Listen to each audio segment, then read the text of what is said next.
La vie n'est pas un long fleuve tranquille. Et même en regardant seulement L'équipe, France Foot et SoFoot, on n'est pas à l'abri d'une affaire qui viendra éclabousser le sport. Et pas celle du genre Kombouaré et Sessegnon ont changé leur statut en c'est compliqué. Non, on vous parle de vraies affaires, de celles qui laissent des traces profondes dans la conscience collective, celles pour lesquelles on a un avant et un après. Avec le foot en France, on est servi, on a même le vent dans le dos dirait-on, ça pousse fort.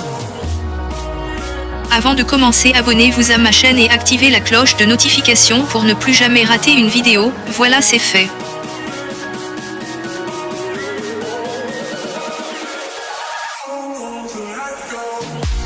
Emmanuel Eboué.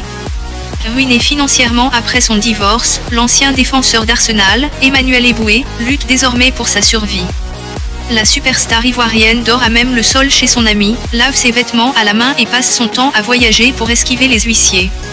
Âgé de 34 ans aujourd'hui, Emmanuel Eboué a révélé que face à cette situation, il a pensé plusieurs fois au suicide. Lors d'une interview accordée à Mirror, le joueur a raconté comment son récent divorce avec sa femme Aurélie, avec qui il a 2 filles, Clara et Maëva âgées de 14 ans et 12 ans, l'a laissé à la rue. Face à cette situation, Eboué a demandé de l'aide. Je n'ai pas vu mes enfants depuis 6 mois, j'ai même pensé au suicide. Je veux que Dieu me vienne en aide. Lui seul peut m'ôter ces pensées de mon esprit. J'accepterai de l'aide de n'importe où, a assuré le natif d'Abidjan. Un cri de cœur qui a été très rapidement entendu. J'ai le cœur qui saigne parce que je ne mérite pas ça. Avec tout ce que j'ai gagné, avec les trophées que j'ai remportés avec Arsenal et Galatasaray. Et aujourd'hui, me voir ainsi, c'est difficile. C'est difficile. Je n'ai pas souhaité ça, mais bon, c'est arrivé. C'est quand que tu t'es rendu compte que tu n'avais plus d'argent? C'est la conséquence de mon divorce. Un jour, moi-même, je suis parti à la banque pour me renseigner.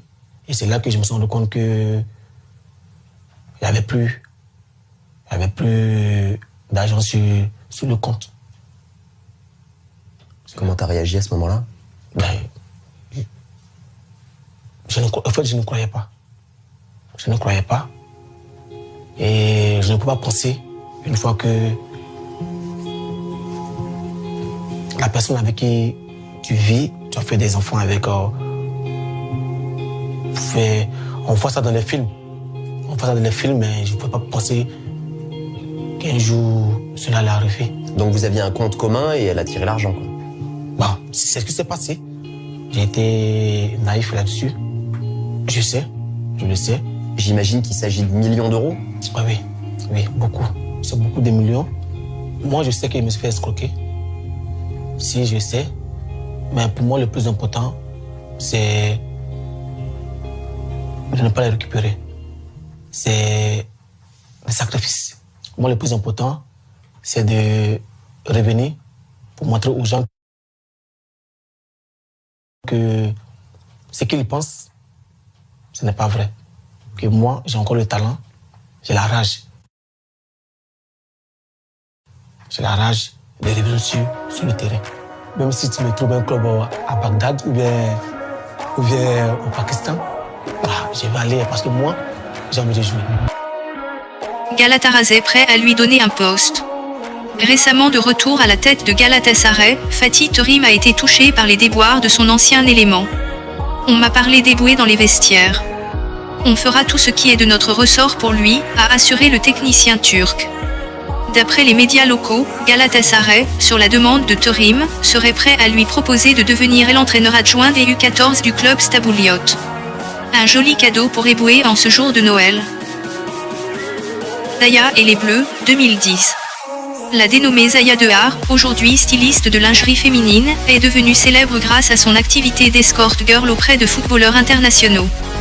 Zaya affirme avoir eu des relations sexuelles tarifées avec certains joueurs de l'équipe de France, dont Benzema et Ribéry.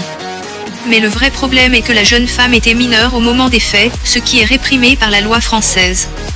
Franck Ribéry a été mis en examen dans cette affaire et sa réputation salement écornée.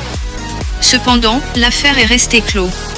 C'est l'un des plus gros scandales qu'a pu avoir le football. Serge Aurier et Laurent Blanc. Serge Aurier, arrière droit du club de football du Paris Saint-Germain, avait été mis à pied le 14 février 2016 après une vidéo en direct sur l'application Periscope où l'Ivoirien y traite l'entraîneur Laurent Blanc de fiotte et compare son coéquipier d'alors Zlatan Ibrahimovic à une gentille bête. Quelques mois plus tard, le 30 mai, il est arrêté pour insultes, outrages et violences légères envers des policiers de la BAC, à la sortie d'une boîte de nuit parisienne. Il a dit Zlatan nous met des coups de pression. Malade. Jamais. Oh, là tu regardes ma gueule, mon frère, tu penses qu'il peut me mettre un coup de pression, lui? T'as un fou, toi, quoi? T'inquiète pas, il vient de je sais pas où, mais nous on vient de Seuron, frère. C'est chaud. Il fait pas. Il a dit Laurent Blanc, c'est Zlatan ou pas? Il lui prend les couilles, mon frère. Il prend tout, cousin. Trappe Cyril Beau, sérieusement. Le 26 septembre, le tribunal correctionnel de Paris le condamne à 2 mois de prison ferme. Une peine aménageable, à laquelle il fait appel, il ne connaîtra pas la détention. Cristiano Ronaldo. Oliver Mellor, un acteur britannique, aurait adressé un message d'avertissement à la superstar portugaise.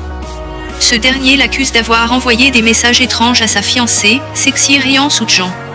Il a beau être en couple avec Georgina Rodriguez et papa de 4 enfants, Cristiano Ronaldo ne pourrait pas s'empêcher de tester son pouvoir de séduction sur d'autres femmes. Sugden, âgé de 31 ans, est devenu l'ami de Ronaldo en 2009, mais depuis quelque temps, le joueur serait devenu obsédé par le mannequin. Il lui aurait demandé de l'appeler sur Facebook et Messenger pendant qu'il logeait dans un hôtel. « Je ne peux pas te parler ce soir, désolé. Je dois sortir retrouver mon fiancé et je doute qu'il apprécierait que je t'appelle à 23h, lui aurait-elle répondu.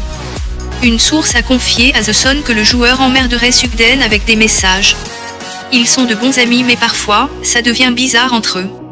Elle lui a dit plusieurs fois qu'elle avait un fiancé, mais Cristiano ne semble pas s'en soucier. Quand son fiancé a découvert la situation, il a envoyé un message à Cristiano lui demandant d'arrêter cela tout de suite.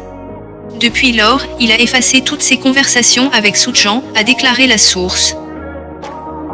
La sextape de Mathieu Valbuena. En juin 2015, le milieu de terrain de l'équipe de France Mathieu Valbuena est victime de chantage. Des individus lui réclament entre 100 000 et 150 000 pour ne pas diffuser une sextape le mettant en scène. La justice française suspecte Karim Benzema, son équipier en équipe de France et par ailleurs attaquant vedette du Real Madrid, d'avoir fait pression sur Mathieu Valbuena pour qu'il paie cette somme à un individu qui n'est autre qu'un ami d'enfance de Benzema. Cette affaire aura pour conséquence que ni Valbuena ni Benzema ne participent à l'Euro 2016 avec la France. Voilà, c'est tout pour cette vidéo. Lequel de ces scandales vous a le plus choqué? N'oubliez pas de mettre un petit pouce en l'air si vous avez aimé la vidéo et de vous abonner à ma chaîne. David fait des tops, une vidéo chaque jour.